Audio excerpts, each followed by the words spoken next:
네, 화면 보이시죠?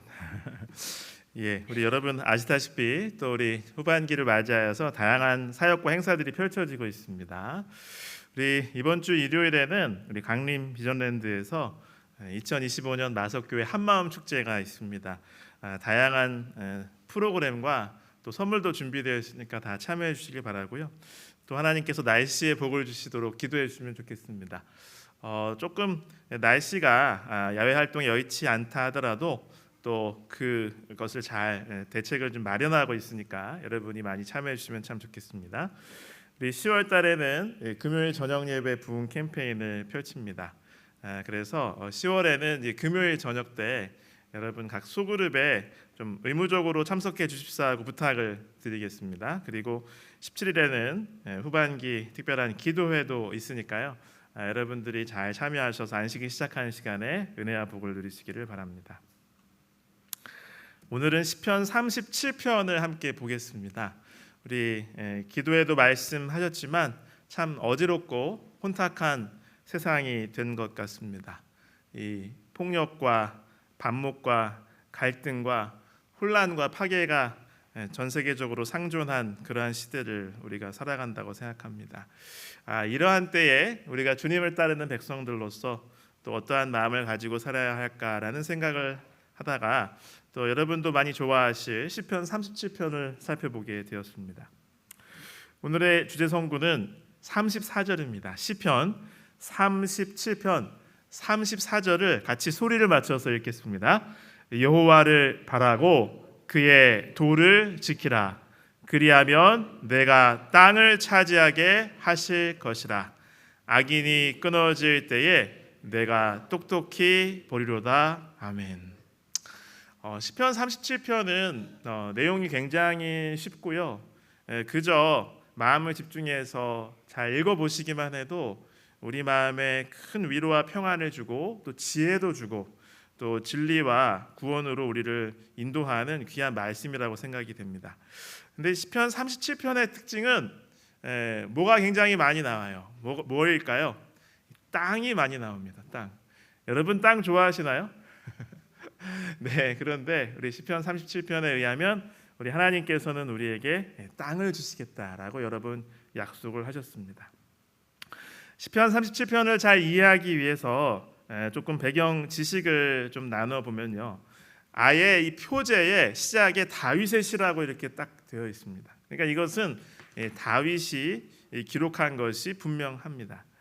유명한 그 마틴 루터 사제가 말하기를 시편 37편은 성도들의 인내가 여기에 있다.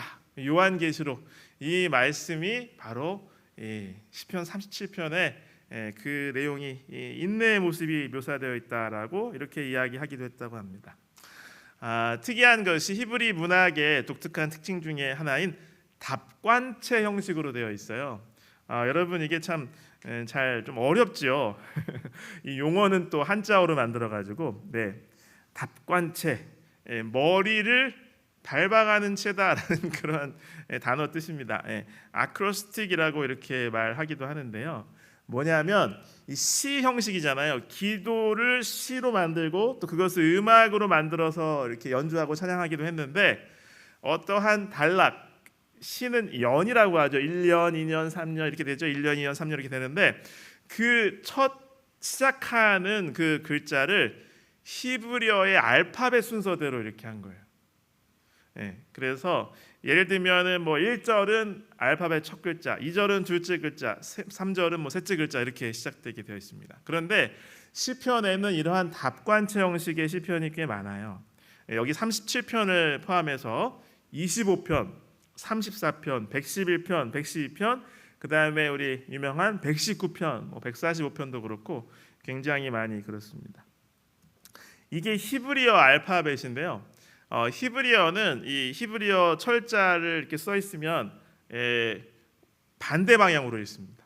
그래서 보통은 우리가 가로쓰기 하면은 이렇게 왼쪽부터 이렇게 읽잖아요. 여러분 보실 때. 근데 히브리어는 반대로 읽어야 돼요. 그래서 이게 히브리어 알파벳인데 여기 보면 이제 그 한글로 발음 써놓은 건 이제 그대로 읽으시면 됩니다. 그래서 알렙, 벳, 김멜, 달렛, 해, 밥, 자인, 헷, 스테트 쭉 해서 이거를 이제 신학생들 다 외우는데, 그래서 시편 119편 같은 경우에는 이 히브리어 알파벳이 이제 22개 그 글자별로 그 딱 시작해서 알렙 해가지고 8절씩 이렇게 만들었습니다. 그래서 딱 22 그 알파벳이 나오고 총 176절로 이렇게 되어 있습니다. 여러분, 이런 식으로 우리로 말하면 뭐 기역 아니면 가하고 나 다 이렇게 한 거거든요. 이런 식으로 기도시를 쓴다면 무엇에 유리할까요? 어떤 점이 있을까요? 일단 그 아주 짜임새가 있게 되고요. 그 다음에 기억하기가 좋아요. 그 다음에 이거를 이렇게 노래하거나 외우기가 좋다고 하는 것입니다. 그래서 그것이 이제 37편인데요. 37편의 주제는 하나님을 섬기는 사람들과 그것을 거부하고 멋대로 살아가는 사람들을 다루시는 하나님의 이 공정하심, 하나님의 공의에 관해서 이야기하고 있습니다. 그래서 이것은 시편 73편 37 거꾸로 하면 73이잖아요. 그 내용과 욥기의 주제와 굉장히 비슷합니다. 사실 성경 공부를 같이 나누다 보면 이런 질문을 흔히 받곤 합니다. 왜 세상에는 이렇게 나쁜 놈들이 악한 사람들이 세도를 부리고 돈도 잘 벌고 막 권력을 차지하고 오히려 선량한 사람들만 못 살게 굴고 막 법을 어기고 사회적으로 아주 막 지탄을 받을 만한 일을 해도 제대로 뭐 처벌도 받지 않고 책임도 지지 않는 것 같고 막 이런 여러 가지 억울하고 끔찍한 일들이 횡행하는데 하나님은 도대체 뭐라고 말해요? 뭐 하고 계시냐? 뭐 이렇게 질문하시는 경우들이 많이 있어요. 대표적인 질문 중에 하나죠. 근데 이러한 주제에 관해서 다룬 것이 시편 73편과 37편입니다. 그래서 그냥 쭉 읽어보시면 뭐 여러분들도 많이 읽어보셨겠지만 참 그 자체가 우리에게 정말 이게 하나님 말씀이구나. 정말 이 진실한 신앙인, 하나님께 충실하려고 인생을 그렇게 쭉 살아간 그 다윗이 고민하면서 기도를 올렸을 때에 성령의 영감이 임했구나. 이런 걸 딱 그냥 느낄 수가 있습니다. 그래서 우리 1절과 2절, 그래서 두 절씩 한번 읽어보겠습니다. 우리 두 절 이렇게 읽어보겠습니다. 먼저 1절, 2절 읽어보고 또 설명을 해드리고 이렇게 하겠습니다. 1절과 2절을 같이 읽겠습니다. 악을 행하는 자들 때문에 불평하지 말며 불의를 행하는 자들을 시기하지 말지어다. 그들은 풀과 같이 속히 배임을 당할 것이며 푸른 채소같이 쇠잔할 것이미로다. 아멘. 그렇죠. 악을 행하는 자들, 그러나 뻔뻔하게 잘 살아가는 사람들을 보면서 그러한 마음속의 갈등과 불편함과 또 하나님을 향한 의문이 있죠. 그런데 여기 말씀은 이야기하기를 불평하지 말라라고 이렇게 이야기합니다.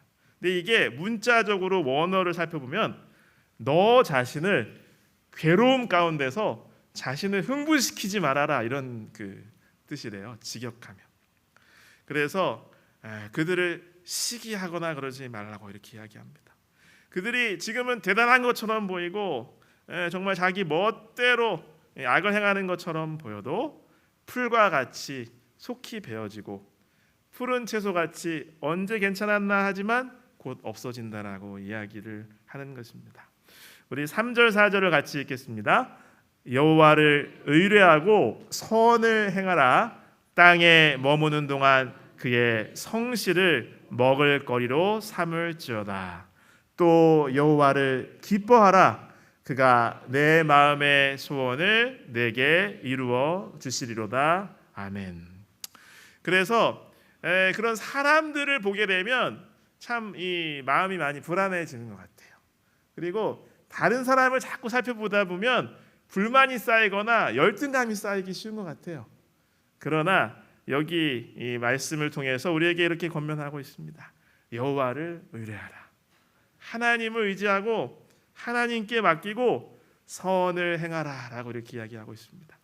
땅에 머무는 동안이라고 되어 있는데 원문은 명령어로 되어 있다고 하는 것이죠. 땅에 머물라. 그래서 여기 이러한 이 마음속에 의문과 또 불안함과 또 뭔가 부당한 어떤 그런 것에 대한 풀리지 않은 그런 것이 있을 때 우리의 마음을 가라앉힐 수 있는 네 가지 원리를 제시해 주는데요. 첫 번째는 하나님을 신뢰하라고 하는 것이에요. 두 번째는 선한 일을 행하라고 하는 것입니다. 이것은 꾸준하게 의지를 가지고 행하는 것입니다. 세 번째는 그 땅에 거하라고 하는 것입니다. 그 땅은 하나님께서 우리를 있게 하신, 우리를 두신 그 장소인 것입니다. 사명을 가지고 하나님께서 우리를 두신 것을 기억하고 그 땅에 살라고 하는 것입니다. 그 다음에 성실을 먹을거리로 삼을지어다 하나님의 성실하심을 구하라고 하는 것입니다. 여러분, 이렇게 혼란하고 세상이 어지러운 때에 바로 이 말씀을 통해서 하나님을 의뢰하시고 하나님께 소망을 두고 선을 행하게 되시길 간절히 바랍니다. 그래서 4절에 보면 하나님을 기뻐할 때에 우리의 마음의 모든 소원, 하소연 그리고 희망 이것을 하나님이 이루어 주신다고 이렇게 이야기하고 있습니다. 5절과 6절을 같이 읽겠습니다. 내 길을 여호와께 맡기라. 그를 의지하면 그가 이루시고 내 의를 빛같이 나타내시며 내 공의를 정오의 빛같이 하시리로다. 아멘. 여호와께 맡기라. 우리의 모든 소원, 우리의 모든 어떤 일면 억울한 마음, 또 풀리지 않는 문제에 대한 걱정, 그 모든 것을 하나님께 맡기시길 간절히 바랍니다. 신앙이라고 하는 것은 믿고 맡기는 것이죠. 여기 이 맡기라의 원어는 이 갈랄이라는 그 단어라고 합니다. 그런데 이것은 옮기다라는 뜻도 있고 굴리다라는 그 뜻도 있대요. 그리고 그래서 그것을 옮겨서 맡기는, 그래서 이제 신뢰하다는 뜻이 된다고 합니다. 그래서 여러분의 모든 걱정과 의문과 소원을 하나님께 다 옮기시고 하나님 편으로 이렇게 다 굴려서 하나님 편에 두시기 바랍니다. 그러면 하나님께서 그것을 해결해 주신다고 하는 것입니다. 마침내 하나님께서 우리의 의 그리고 우리의 공의를 빛나게 그렇게 마침내 우리에게 큰 영광을 주시고 보상을 주시고 우리에게 좋은 것을 주신다고 이야기하고 있습니다. 여기 의와 공의가 또 나와요. 항상 의가 나오면 공의가 나옵니다. 우리 이사야에서 계속 반복되죠. 자, 의, 체데크, 공의, 미시파트. 의와 공의는 항상 같이 나옵니다. 그래서 그 공의는 미시파트인데 미시파트의 가장 1번 의미가 뭐냐면 심판이에요. 심판. 두 번째가 재판, 공의 이런 것입니다. 그래서 하나님께서 우리의 공의와 우리의 그 뭐랄까요? 사람들이 알아주지 못하는 세상에서 오해받고 인정받지 못하고 오히려 핍박받는 그러한 것을 마침내 다 밝혀서 밝게 영광으로 인도하신다고 하는 것입니다. 자, 7절, 8절 같이 읽어보겠습니다. 여호와 앞에 잠잠하고 참아 기다리라. 자기 길이 형통하며 악한 꾀를 이루는 자 때문에 불평하지 말지어다. 분을 그치고 노를 버리며 불평하지 말라. 오히려 악을 만들 뿐이라. 아멘. 자기 길이 형통하며, 그러니까 나쁜 놈들이 잘 되는 것 같다는 거예요. 하나님 무시하고 세상의 가치를 따라서 자기 하고 싶은 거 다 하고 막 그 겉모술수를 막 쓰고 다른 사람 이렇게 막 괴롭히기도 하고 그런 사람들이 잘 되는 것 같다는 거예요. 근데 여기 7절에 보면 자기 길이 형통하며라는 것은 문자적인 뜻은 그분의 방식에 따라서 번영하며라는 그러한 그 사람의 방식에 따라서 번영하며라는 뜻이라고 합니다. 그러나 저와 여러분은 하나님의 방식을 따라야 됩니다. 하나님께서 원하시고 하나님께서 기뻐하시는 그 방식으로 살아가게 되시길 바랍니다. 여기 8절에 그래서 분을 그치고 노를 버리고 불평하지 말라라고 권면하고 있습니다. 여러분, 분을 그치지 않으면, 노를 버리지 않으면 하나님을 따르는 신실한 백성이라 할지라도 계속 불평하고 막 이게 분노 가운데 있으면 문제가 해결됩니까? 자기도 악을 행하게 된다는 거. 결국 나도 그 사람과 똑같은 길을 걸어가게 되기 때문입니다. 그래서 그러지 말라고 권면하고 있습니다. 9절과 10절 같이 읽겠습니다. 진실로 악을 행하는 자들은 끊어질 것이나 여호와를 소망하는 자들은 땅을 차지하리로다. 잠시 후에는 악인이 없어지리니 내가 그곳을 자세히 살필지라도 없으리로다. 아멘. 그래서 세상에 하나님을 거부하고 무시하고 세상의 가치만 죄악의 길만 행하면서 잘 되는 것처럼 사람들의 부러움을 사는 것처럼 보이는 그런 사람들이 있지만, 그러나 분명히 끝이 있다고 하는 것이죠. 사라지고 그들은 멸망하게 될 것이다라고 이야기합니다. 여기 10절에 보면요, 없어지리니 이렇게 잠시 후에는 악인이 없어지리니 이렇게 되어 있는데요. 여기 이 원래 원문에 보면요, 보라 이제 그들이 없다라는 그렇게 없어졌네 이렇게 하는 그러한 표현으로 되어 있습니다. 11절 같이 읽겠습니다. 그러나 온유한 자들은 땅을 차지하며 풍성한 화평으로 즐거워하리로다. 아멘. 이 말씀을 누가 인용하셨을까요? 예수님이 인용하셨어요. 마태복음 5장 5절, 온유한 자는 복이 있나니 그들이 땅을 기업으로 받을 것이며. 여러분, 땅을 정말로 소유하려면 어떻게 되는지 아세요? 땅을 정말로 내가 소유하려면 그 땅 주인이 어때야 되는지 아세요? 죽지 않아야 됩니다. 영원히 살아야 돼요. 그래야 그 땅을 온전히 소유할 수 있고 차지할 수 있는 것입니다. 하나님께서요, 하나님을 신실히 따르고 다른 악인이 형통할지라도 불평하지 아니하고 하나님께 의지하고 하나님의 방식으로 그렇게 성실하게 사는 사람들에게 땅을 다 주신다고 했습니다. 여러분, 하나님께서 약속하신 땅 문서가 다 있어요. 여러분과 저는 땅 부자입니다. 그 땅은 새하늘과 새 땅을 궁극적으로 의미하는 것이죠. 자, 12절과 13절 같이 읽겠습니다. 악인이 의인치기를 꾀하고 그를 향하여 그의 일을 가는도다. 그러나 주께서 그를 비웃으시리니 그의 날이 다가옴을 보심이로다. 여기 악인의 삶과 의인의 삶의 태도가 자꾸 이렇게 서로 대비가 되는 것입니다. 그래서 악인은 이렇게 하기 때문에 악인입니다. 의인이 정말 신실하고 선하게 사는 거 보면 오히려 더 다른 신앙적인 혹은 도덕적인 시기심이 나서 의인을 핍박하려고 한다는 것이죠. 이를 가는 이 맹수와 짐승의 모습입니다. 그러나 13절 분명히 하나님께서 그들의 날, 그들의 끝날, 심판 날이 다가옴을 말씀하고 계시는 거죠. 14절, 15절은 제가 읽겠습니다. 악인이 칼을 빼고 활을 당겨 가난하고 궁핍한 자를 엎드러뜨리며 행위가 정직한 자를 죽이고자 하나 그들의 칼은 오히려 그들의 양심을 찌르고 그들의 활은 부러지리로다.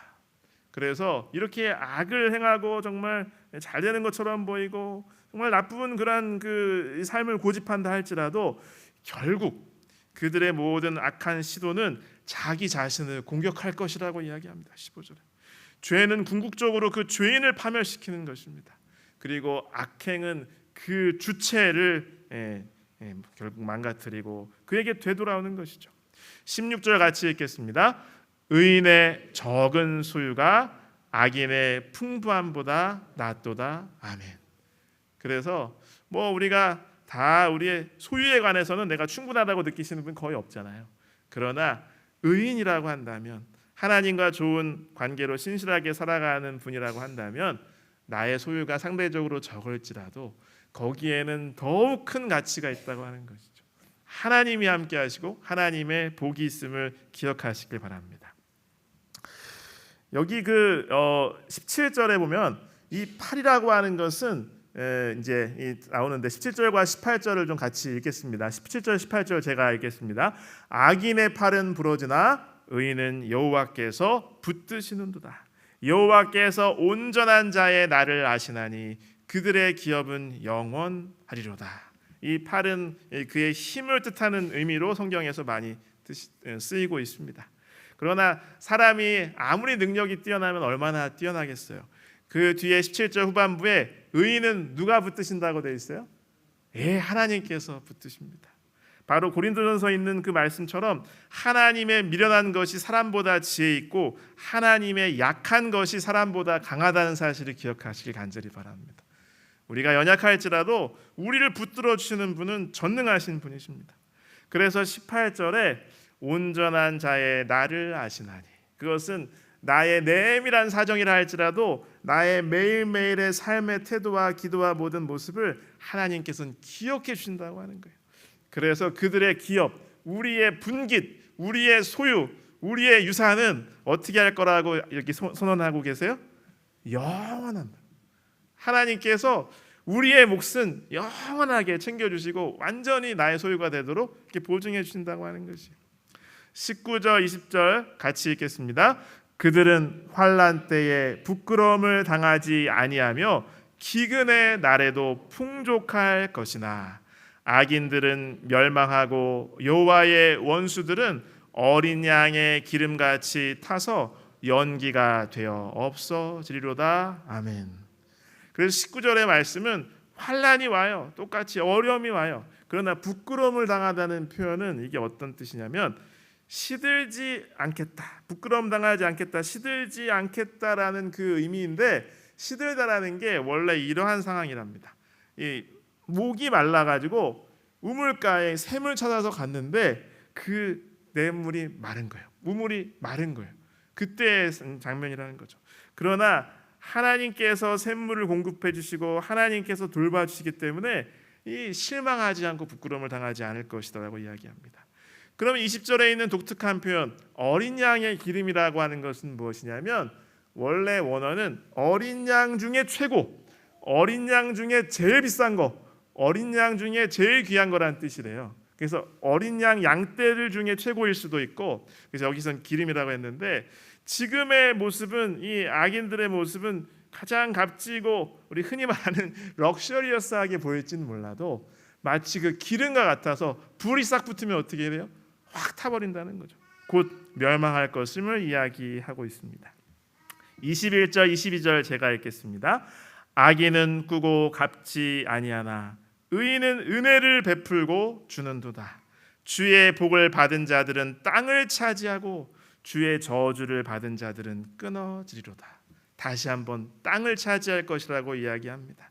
역시 21절 악인의 태도와 의인의 태도가 극명하게 대조되고 있습니다. 악인은 꾸고 갚지 않아요. 그러나 의인은 은혜를 베풀고 줍니다. 그래서 하나님께서 이 저녁에 저와 여러분의 마음속에 이런 의인의 마음을 주시길 간절히 바랍니다. 우리 하나님께서 우리에게 주신 은혜를 생각하면, 하나님께서 나의 삶을 돌보심을 생각하면 주고 은혜를 베풀 수 있게 되는 것입니다. 이것이 복되고 땅을 주신다. 하나님께서 새하늘과 새 땅 영원히 흔들리지 않고 다른 사람의 소유가 되지 않는 우리의 것을 주신다고 이야기하는 것이죠. 23절 24절 같이 읽겠습니다. 여호와께서 사람의 걸음을 정하시고 그의 길을 기뻐하시나니 그는 넘어지나 아주 엎드러지지 아니함은 여호와께서 그의 손으로 붙드심이로다. 아멘. 여호와께서 사람의 걸음을 정하시고 바로 세우신다, 명하신다 이런 뜻이 있어요. 하나님께서는 우리를 향한 좋은 계획과 최상의 그러한 하나님의 배려와 또 하나님의 준비를 가지고 계신다고 하는 것이죠. 하나님의 인도하심 아래에 있습니다. 24절 우리의 삶에 가끔씩 넘어집니까? 예. 그러나 아주 엎드러지지 않는다고 성경은 분명히 이야기합니다. 그 이유는 무엇이에요? 여호와께서 우리의 손으로, 하나님의 손으로 우리를 붙들어 주시기 때문이라고 하는 것입니다. 이 말씀을 꼭 기억하시고 여러분이 병상 가운데 있던 어떠한 마음의 고통 가운데 있던 우리의 삶을 하나님께서 붙들어 주심을 기억하시는 이 저녁이 되시길 간절히 바랍니다. 25절 26절 제가 읽겠습니다. 내가 어려서부터 늙기까지 의인이 버림을 당하거나 그의 자손이 걸식함을 보지 못하였도다. 그는 종일토록 은혜를 베풀고 꾸어주니 그의 자손이 복을 받는도다. 그러니까 26절의 모습, 하나님과 친하고 하나님이 따르시는 그 하나님 원하시는 길을 따라가고 하나님께 맡기다 보니까 하나님을 닮아가는 거예요. 그래서 베풀고 은혜를 주고 하니까 누가 복을 받아요? 자손이 복을 받더라는 것이죠. 결국 이것은 무엇입니까? 25절 26절을 통해서 결과적으로 하나님께서는 우리를 구원하시고 가장 좋은 것으로 복을 주신다고 이렇게 이야기를 하는 것입니다. 성경에서 욥기를 통해서 우리가 무엇을 알 수가 있습니까? 예전에 우리 삼육대학교 총장도 하신 어떠한 그 분께서 목사님께서 자주 하시던 말씀이 있는데, 우리 하나님은 참 좋으신 분이라는 걸 평생 깨달았는데 우리 하나님은 어떤 분이냐면 결과적으로 축복하시는 하나님입니다, 이렇게 말씀하시는데, 하나님께서는 우리에게 해피엔딩을 언제나 준비해 주시는 분이심을 기억하시길 바랍니다. 자, 27절 28절 같이 읽겠습니다. 악에서 떠나 선을 행하라. 그리하면 영원히 살리니 여호와께서 정의를 사랑하시고 그의 성도를 버리지 아니하심이로다. 그들은 영원히 보호를 받으나 악인의 자손은 끊어지리로다. 아멘. 여러분, 세상에서 화려해 보이고 세상에서 사람들이 정말 유혹을 받고 사람들이 그것 때문에 인생이 흔들리고 하는 것들은 다 한시적인 것들입니다. 그러나 하나님께서는 우리에게 영원하신 분이고 영원함을 주시는 분이십니다. 악에서 떠나 선을 행하시기를 간절히 바랍니다. 그러면 영원히 살게 될 것입니다. 그런데 예수님은 말씀하셨죠. 누가복음 18장 19절에 하나님 한 분 외에 선한 이가 없다고 말씀하셨어요. 그러면 우리가 하나님과 좋은 관계를 맺고 하나님의 자녀로 살면 선하게 살 수 있습니다. 그러한 사람을 하나님께서는 분명히 영원으로 인도하실 것입니다. 그래서 여기 28절에 나오는 이 정의도 미시파트예요. 심판입니다. 그래서 하나님은 정의를 사랑하시는 분이고 성도를 버리지 않는 분이시기 때문에 결국 그분이 하시는 심판도 성도를 영원히 보존하고 영광을 주시고 악인은 끊어버리기 위한 그런 심판이라고 하시는 것이죠. 20절 30절 제가 읽겠습니다. 의인이 땅을 차지하며 거기서 영원히 살리로다. 의인의 입은 지혜로우며 그의 혀는 정의를 말하며. 31절 같이 읽겠습니다. 그의 마음에는 하나님의 법이 있으니 그의 걸음은 실족함이 없으리로다. 아멘. 그래서 의인이 땅을 차지하는 것입니다. 새하늘과 새 땅에 영원히 거하는 것이죠. 30절에 의인은 지혜로우며라고 되어 있는데 성경이 말하는 진짜 지혜는 여러분 아시겠지만 하나님을 경외하는 것이에요. 하나님을 인정하고 그분께 순종하는 것입니다. 여러분 정말로 지혜로운 사람이 되셔서 하나님의 법이 마음에 있고 실족하지 않는 그러한 한 주, 그러한 가을을 살아가시기를 간절히 바랍니다. 32절 33절 제가 읽겠습니다. 악인이 의인을 엿보아 살해할 기회를 찾으나 여호와는 그를 악인의 손에 버려두지 아니하시고 재판 때에도 정죄하지 아니하시도다. 여러분이 시편의 이 내용이 어떠한 그 단어와 어떠한 심상과 어떠한 이미지로 이렇게 전개되는지 한번 보십시오. 그래서 하나님께서는 공의로우신 분이고 그것을 사랑하시는 분이기 때문에 심판의 자리에 당신의 백성에게 유죄 선고를 하지 않는다고 하셨어요. 자, 34절 35절 같이 읽겠습니다. 여호와를 바라고 그의 도를 지키라. 그리하면 내가 땅을 차지하게 하실 것이라. 악인이 끊어질 때에 내가 똑똑히 보리로다. 내가 악인의 큰 세력을 본즉 그 본래의 땅에 서 있는 나뭇잎이 무성함과 같으나. 36절 제가 읽겠습니다. 내가 지나갈 때에 그는 없어졌나니 내가 찾아도 발견하지 못하였도다. 같은 내용이 반복되죠. 35절 36절에는 나무로 비교하고 있습니다. 대단한 나무로 악인의 그 형통함이 비교되고 있는데 36절에도 그가 없어졌네, 보라 저거 좀 봐, 없어져 버렸네, 이러한 그 뜻으로 36절이 되어 있다고 하는 것입니다. 34절에 우리가 땅을 차지하고 의인이 땅을 차지하고 악인이 끊어질 때 그것은 목도할 것이라고 이야기하고 있어요. 마침내 의인은 새하늘과 새 땅에서 심판 자리에 설 거고 이 악인의 결말을 우리가 확인하게 될 것이죠. 이제 37편은 이렇게 끝납니다. 37절부터 40절까지 같이 한번 읽어보겠습니다. 온전한 사람을 살피고 정직한 자를 볼지어다. 모든 화평한 자의 미래는 평안이로다. 범죄자들은 함께 멸망하리니 악인의 미래는 끊어질 것이나 의인들의 구원은 여호와로부터 오나니 그는 환난 때에 그들의 요새이시로다. 여호와께서 그들을 도와 건지시되 악인들에게서 건져 구원하심은 그를 의지한 까닭이로다. 아멘. 여기 37절, 38절의 미래는 또한 끝이라는 뜻입니다. 종말이라는 뜻입니다.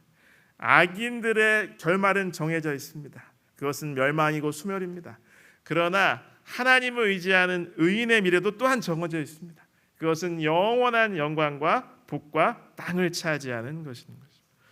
여기 39절, 40절 하나님을 의지하는 것이 결국 하나님의 구원을 누리는 비결임을 성경을 이야기하고 있습니다. 여러분, 이 37편 이 시를 우리가 살펴보면서요, 우리는 결국 지금의 삶은요, 영원한 우리의 진짜 삶, 영원한 새하늘과 새 땅에서의 삶을 위해 준비하는 학교와 같다는 사실을 다시 한번 깨달을 수가 있었습니다. 그리고 지금의 삶이 또 때로는 길게 느껴질지라도 이것은 진짜 삶을 위한 서막, 시작에 불과하다고 하는 것입니다. 여러분, 여기 40절에 있는 말씀처럼 하나님을 의지하셔서, 주님을 의지하셔서 하나님의 구원을 누리게 되시기를 간절히 바랍니다. 여러분, 사울왕과 다윗왕 정말 위대한 인물이고 많이 비교되는 인물이잖아요. 근데 어떠한 그 주석가는 이야기하기를 이 시편 37편의 배경은 다윗이 사울왕으로부터 핍박을 받던 그러한 시기를 배경하고 있다라고 설명하는 분도 있습니다.